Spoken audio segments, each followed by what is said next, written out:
everyone, I am Princess Manuel Grace MD Studio and I will be performing the urinary catheterization. So first, before we dig into the procedure, let's first tackle about the definition of this procedure. So, urinary catheterization is the introduction of urinary catheter through the urethra into the bladder for installation or removal of fluids. So the purposes of this procedure are to relieve urinary retention, to obtain a sterile urine specimen, and to ensure the residual urine remaining in the bladder after voiding, to control also urinary incontinence, and to provide access for instilling medication into the bladder, and also to maintain an empty bladder during surgery, and to monitor early urine production in a seriously ill client. So the equipment needed are external douching tray, a bedpan with cover, plastic or metal, C, a waterproof underpad, a bath blanket, a tray containing the following: a pickup forceps, working forceps, lubricant, betadine solution, sterile dry cotton balls 1 pack, catheter, sterile catheterization, and also a sterile catheterization pack containing drape, OS, kidney basin. Equipment for indwelling catheter include Foley catheter, sterile 5 to 10 cc, syringe, triple distilled water vial, plaster, a urine bag, and lastly is the gooseneck lock. So first, I will be performing urinary catheterization for male.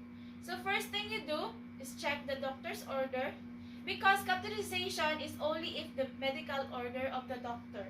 So second, assess whether client is allergic to iodine or plaster.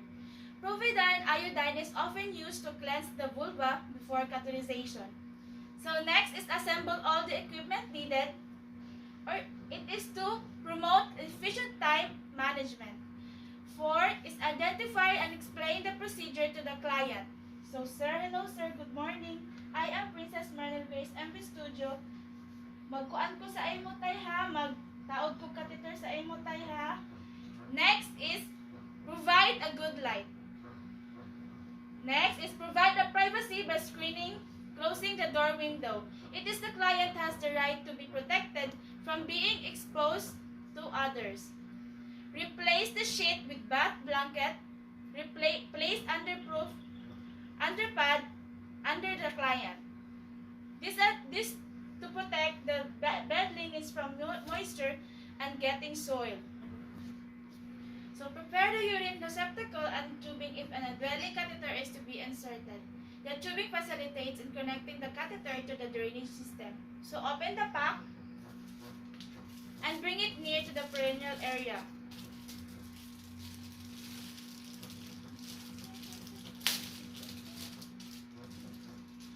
Then next is squeeze a small amount of lubricant over a sterile OS placed in the sterile field. Organization promotes efficient time management.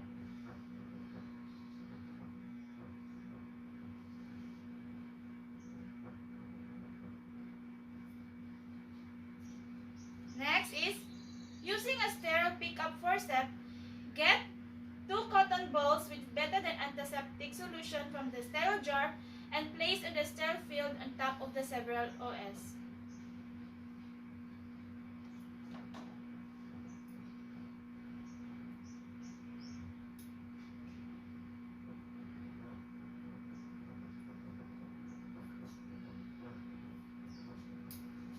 Put on sterile gloves to avoid cross-contamination of microorganisms.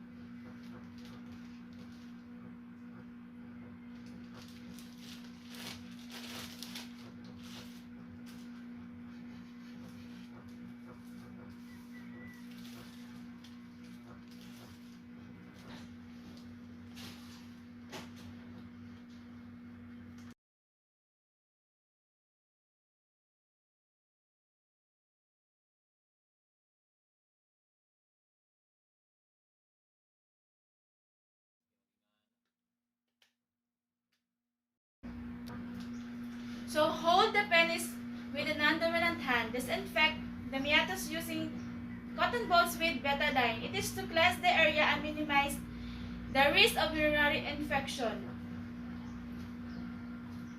So, starting from the top of a circular motion, stroke downward for each cotton balls and discard.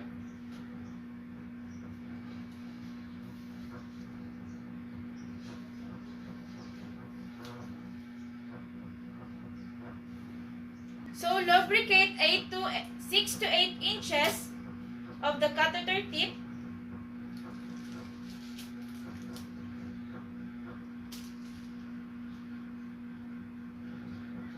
It is to reduce the tension of the muscle.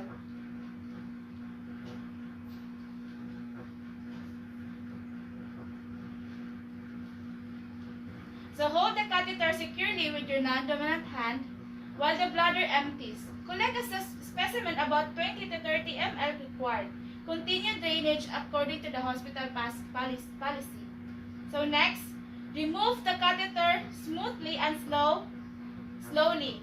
If a Foley catheter is used, introduce 5 cc. Gently pull the catheter and create a balloon to ensure the catheter retention.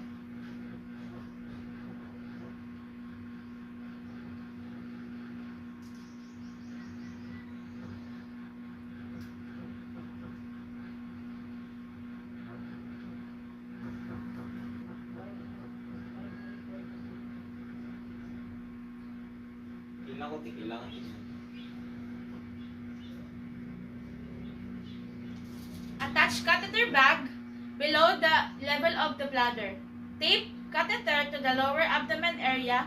It is to avoid reflux of urine and prevent infection.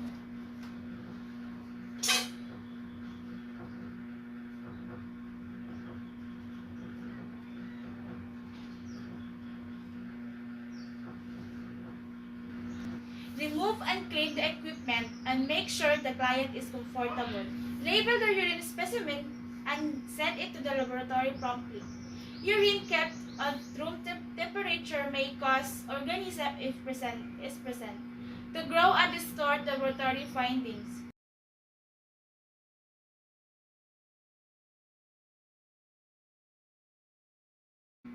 Next is wash your hands to prevent the spread of microorganisms. Also, record the time of the catheterization, the amount of urine removed, the description of urine, the client's reaction to the procedure, and other observation. It is a reporting and recording of information about the procedure may be accurate, timely for continuity of care. In removing an indwelling catheter for male, first check the client's chart. Next, obtain 5 to 10 ml syringe depending on the size of the balloon. Next, wash your hands to prevent the spread of microorganisms. With the ticket, call out client's name, check the client's identification, and explain the procedure. Inform the client that there is a light discomfort as the catheter is removed. It is to ensure the right client and elicit cooperation. So, sir, ako tayo si Princess Mara Studio, sir. Imuhang nurse karon unya. Ikaw ba si Kuan, sir? Kasi pangalan nimo, sir? Ato itanggalon ng imong catheter, sir, ha?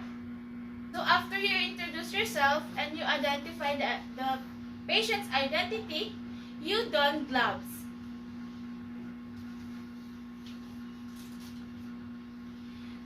Donning of gloves prevents the spread of microorganisms. So next is place the absorbent towel on the mattress under the catheter and attach the syringe of the balloon board. It is to protect the bed linen from moisture and being soiled.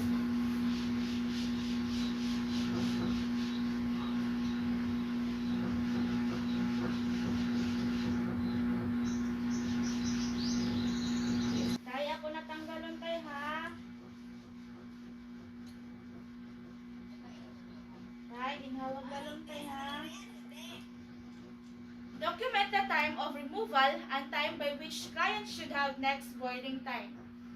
Reporting and recording of information about the procedure must be accurate and timely for continuity of care. Make sure the catheter is intact. it's not, notify the physician immediately. Next, measure the output in the drainage bag. Record the output on the input and output sheet.